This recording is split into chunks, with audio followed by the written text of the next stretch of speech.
हमारा आज का टॉपिक है how to stabilise shaky footage. Stabilise और शेकी फुटेज की दो डिफरेंट चीज़ें हैं। सबसे पहले मैं आपको ये एक्सप्लेन कर दूं। स्टेबलाइज से मतलब ये है मेरे पास कि अगर आपके पास कोई शॉट रिकॉर्ड करते हैं आप कैमरा में, तो उसकी अगर कोई उससे मूवमेंट है या फिर वो हैंड हेल्ड है तो उसमें थोड़े से जर्क हो सकते हैं, थोड़ी सी उसकी आप मूवमेंट देख सकते हैं कि कैमरा उसमें थोड़ा सा आपको शेकी सा लग रहा हो। तो इसको बेसिकली रिकॉर्ड करने का आपके पास जो तरीका होता है, अगर तो आपको कोई प्रॉपर मूवमेंट वाला शॉट चाहिए, तो जैसे कि हम अपने शॉर्ट टाइप्स में बात कर चुके हैं और स्पेसिफिकली हमने कॉम्प्लेक्स शॉर्ट टाइप्स में बात की थी कि आपका कैमरा या तो माउंट हो या फिर आपके पास कोई प्रॉपर कोई रिगिंग सेटअप हो।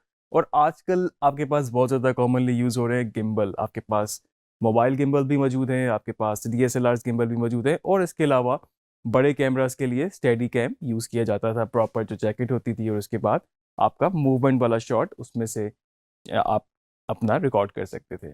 और उसके अलावा अगर तो आपके पास अपने ट्राइपॉड पे कैमरा माउंट है, तो आपके लिए पैन और टिल्ट करना खासा आसान है और वो काफ़ी स्मूथ रहेगा, क्योंकि आपके पास एक सपोर्ट उसकी वहाँ पर मौजूद है। अगर वही शॉट, वही पैन टिल्ट या फिर किसी और तरह की मूवमेंट आप हैंड हेल्ड कर रहे हो, मतलब कि आपके पास कोई माउंटिंग सपोर्ट नहीं है, आप अपने हाथ में कैमरा रख के यूज़ कर रहे हैं, तो उसमें बहुत ज़्यादा पॉसिबिलिटी है कि थोड़ा सा शेक, थोड़ा सा जर्क उसमें आ जाए। वैसे तो जितना स्मूथ आप उसको रिकॉर्ड करें उतना आपके लिए बेहतर है, लेकिन आप बहुत हद तक उसको आप पोस्ट प्रोडक्शन में भी, यानी कि अपने video editing software Adobe Premiere के अंदर भी उसको कंट्रोल कर सकते हैं। आपके सॉफ्टवेयर अडोबी प्रीमियर प्रो के अंदर आपके पास वार्प स्टेबलाइजर के नाम से ये एक स्टेबलाइजर मौजूद है। अगर आपकी शेकी फुटेज होगी, अगर उसमें थोड़ी सी इस तरह की मूवमेंट है, अननेचुरल सी है, शेकी है, आप उसको स्टेबलाइजर यूज करके काफी हद तक उसको बेहतर कर सकते हैं। अभी हम उसको एक्सप्लोर करेंगे, साथ साथ थोड़ी सी उस टेक्निक पे भी बात करेंगे वो करता क्या है। थोड़ा सा वो उसको स्केल अप करता है, थोड़ा सा वो उसकी मोशन को एडजस्ट करता है, तो आपका उसमें से शेक और जो जर्क होता है वो निकल जाते हैं। आइए देखते हैं। तो मैंने यहाँ पर अपनी टाइमलाइन पे एक फुटेज इंपोर्ट कर ली है, और ये बहुत हद तक एक शेकी फुटेज है। मैं आपको फुल स्क्रीन करके दिखाता हूँ ये। तो आप देख सकते हैं इसमें कैमरे की मूवमेंट काफ़ी ज़्यादा शेकी भी है और कुछ अब्रप्ट कंफ्यूजिंग सी भी है।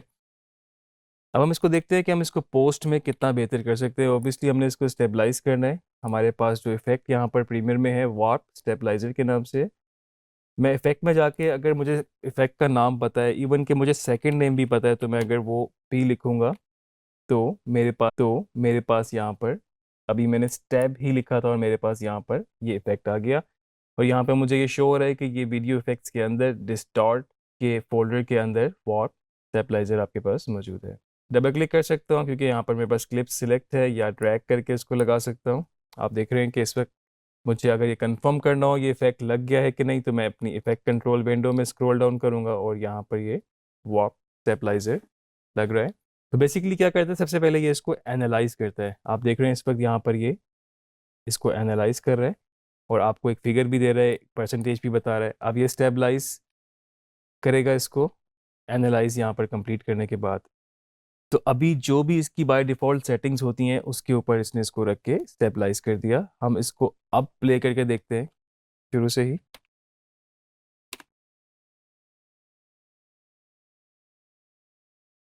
तो आप देख रहे हैं जो जर्क, जो मूवमेंट थी, जो बिल्कुल शेकीनेस थी, वो बिल्कुल निकल चुकी है, और इसने उसकी जगह इसको स्केल अप करके थोड़ी सी एक मूवमेंट स्मूथ कर दी है। मतलब मूवमेंट इसमें इटसेल्फ मौजूद है, लेकिन उसने उसको काफ़ी हद तक स्मूथ कर दिया है।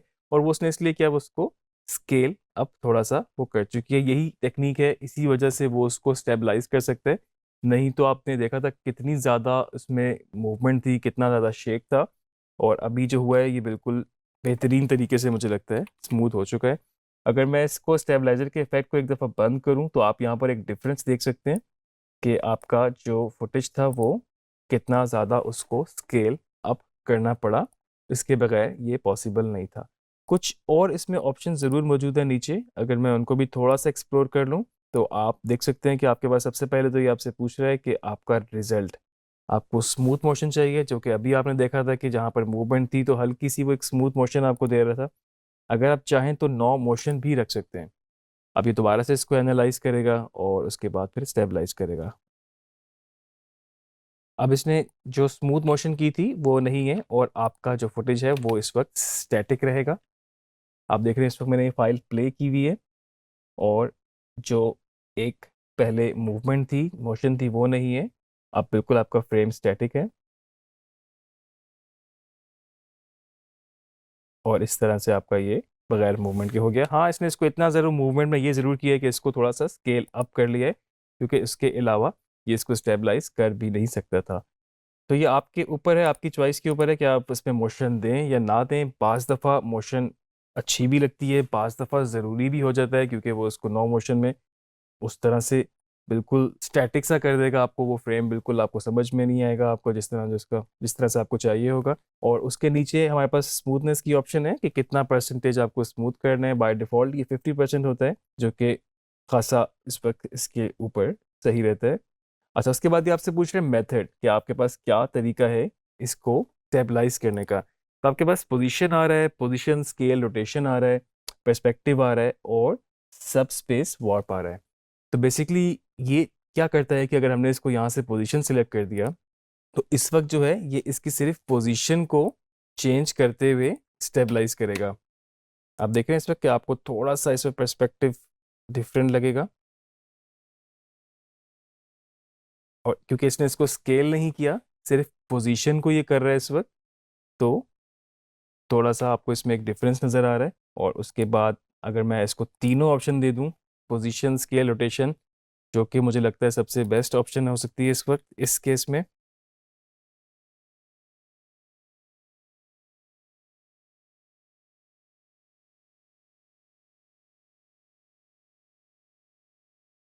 तो इस वक्त तीनों चीज़ें इस वक्त हो रही हैं, और इसके अलावा आप देख सकते हैं पर्सपेक्टिव भी। अगर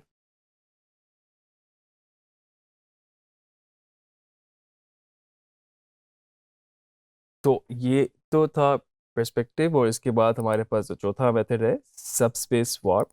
तो बेसिकली ये आपको डिफरेंट एरियाज में जाके इस फ्रेम की, जहाँ जहाँ पर उसको ज़रूरत होती है उस हिसाब से डिफरेंट एरियाज में जाके उसको थोड़ा सा बेंड करता है, थोड़ा सा रोटेट करता है, और इस तरह से आपके पास इसका रिजल्ट अगर हम देखें तो कुछ इस तरह से आएगा।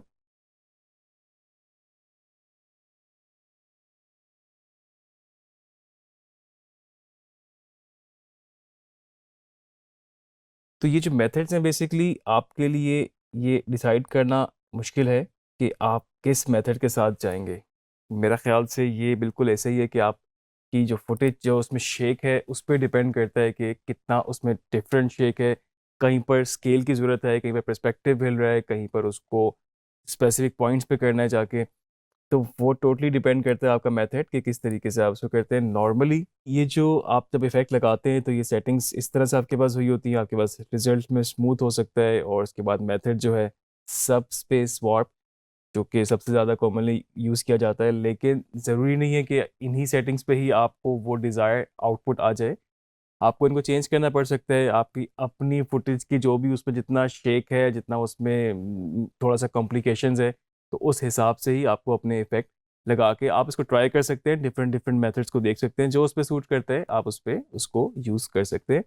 नीचे सबसे लास्ट में मेरे पास यहाँ पर फ्रेमिंग, इसके बॉर्डर की ऑप्शन है कि इसकी जो फ्रेमिंग है वो इसको क्या कर रहा है। अगर तो खाली स्टेबलाइज ओनली करेगा तो आप देख सकते हैं कि इस वक्त उसने इसको स्केल नहीं किया हुआ, सिर्फ स्टेबलाइज किया हुआ है। तो फुटेज जो है आपका बेसिकली उसने स्टेबलाइज कर दिया, लेकिन यहाँ से आपके पास इस तरह से आपका फुटेज इस वक्त स्टेबलाइज है ये वाला, लेकिन जो इसके बॉर्डर्स हैं वो उसको स्केल अप नहीं किया इसने, क्योंकि हमने स्टेबलाइज ओनली सिलेक्ट किया था। सेकंड ऑप्शन स्टेबलाइज क्रॉप है, और ऑब्वियसली आपको तो फुल स्क्रीन पे चाहिए होता है, तो आप इसको यही ऑप्शन यूज़ करेंगे जिसमें स्टेबलाइज, क्रॉप और ऑटो स्केल है। क्रॉप वाली ऑप्शन है, इसमें देखते हैं इसने क्या किया है। तो आप देख रहे हैं इसने इसको यहाँ से इस वक्त क्रॉप कर दिया है, और बीच वाला फुटेज जो है आपका इस वक्त टोटली स्टेबलाइज हो चुका है, स्मूथ हो चुकी है। ये ऑप्शन आपकी बाय डिफ़ॉल्ट भी होती है, और सबसे ज़्यादा यूज़ भी यही मैं रिकमेंड करूँगा आपको। इसमें इसको क्रॉप भी कर सकता है, इसको स्केल भी कर सकता है, और साथ साथ स्टेबलाइज तो कर ही रहा है।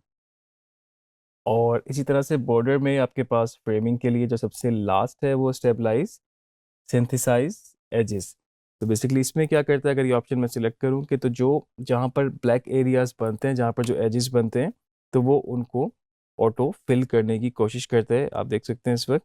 और ये थोड़ा सा ज़रा हैवी है फाइल इस वक्त, तो इसलिए आपको ये प्लेबैक में थोड़ा सा प्रॉब्लम दे सकता है।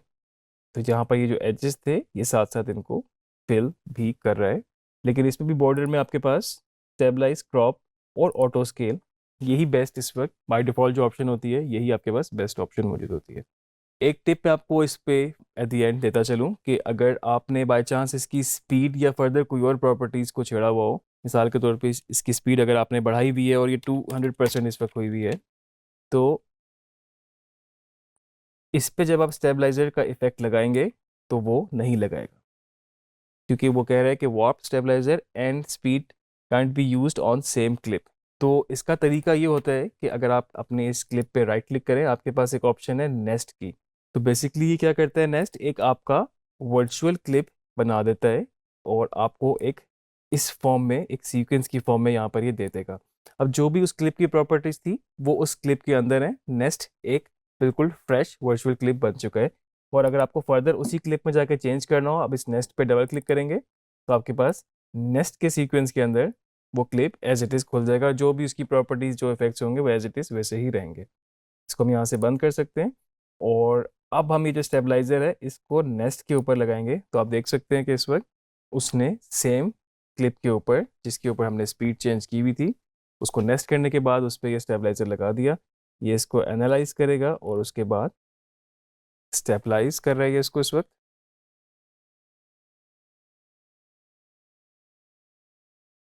तो इस क्लिप में आपने देखा कि उसको वो बिल्कुल स्मूथ उस तरह से स्टेबलाइज नहीं कर सका।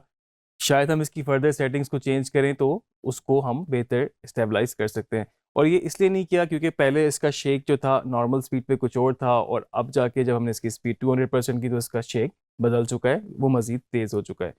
तो ये टोटली वेरी करता है कि किस शॉट पे ये इम्प्लीमेंट हो सकता है। बाज़ दफ़ा मैं आपको ऑनेस्टली बताऊं कि ये यूज़ नहीं भी आप कर पाते, मतलब वो उसको स्टेबलाइज कर ही नहीं पाता। तो आपने टोटली इस पर डिपेंड नहीं करना कि आपने अपनी फुटेज को शेकी यूज़ कर लिया, हैंडल जिस तरह से मर्जी आपने उसको रिकॉर्ड कर लिया, ये सोचते हुए कि आप इसको पोस्ट प्रोडक्शन में जाके अपने एडिटिंग सॉफ्टवेयर में स्टेबलाइज कर लेंगे तो ठीक हो जाएगा।